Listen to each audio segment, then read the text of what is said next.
মাধ্যমিক পড়ুয়াদের রেজিস্ট্রেশন না করানোই ফাইন। পড়ুয়া পিছু ৫,০০০ টাকা ফাইন স্কুলগুলিকে। নজিরবিহীন সিদ্ধান্ত মধ্যশিক্ষা পর্ষদে। সোমনাথ বন্দ্যোপাধ্যায় রয়েছে। সোমনাথ, শুধু যে নজিরবিহীন সিদ্ধান্ত নয়, একদিকে কড়াও বলা চলে যে একেবারে মধ্যশিক্ষা পর্ষদের যে সিদ্ধান্ত নজিরবিহীন এবং কড়া। দেখো, একদমই তার কারণ হচ্ছে ১ বছর সময়সীমা পেরিয়ে যাওয়ার পরেও দেখা যাচ্ছে একাধিক স্কুল কর্তৃপক্ষ তারা মাধ্যমিককে রেজিস্ট্রেশন করতে অনীহা প্রকাশ করছেন এবং তার জেরে সমস্যার মুখে পড়ছেন খোদ পড়ুয়ারা, তাদের স্কুলের পড়ুয়ারাই। এরকম ৫৩টি স্কুলকে চিহ্নিত করেছে পর্ষদ, যেখানে দেখা যাচ্ছে তাদের স্কুলেরই প্রায় কয়েকশো পড়ুয়া তারা মাধ্যমিকের রেজিস্ট্রেশন করেনি, যেখানে এই রেজিস্ট্রেশন প্রক্রিয়া শুরু হয় ১ বছরেরও আগের সময়সীমা থেকে।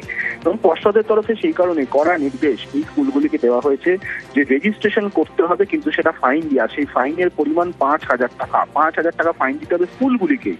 পড়ুয়া পিছু ৫,০০০ টাকা ফাইন দিতে হবে স্কুলগুলিকেই, কিন্তু এক্ষেত্রে সেই ফাইনের টাকা কোনোভাবেই সংশ্লিষ্ট ছাত্রছাত্রীদের থেকে নেওয়া যাবে না। এই নির্দেশও মধ্যশিক্ষা পর্ষদ দিয়েছে।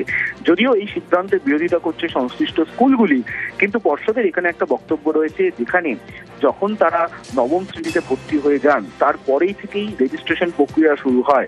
সেখানে ১ বছরেরও সময়সীমা পেরিয়ে গেছে। চলতি বছরের সেপ্টেম্বর মাস পর্যন্ত পোর্টাল চালু করে রাখা হয়েছিল।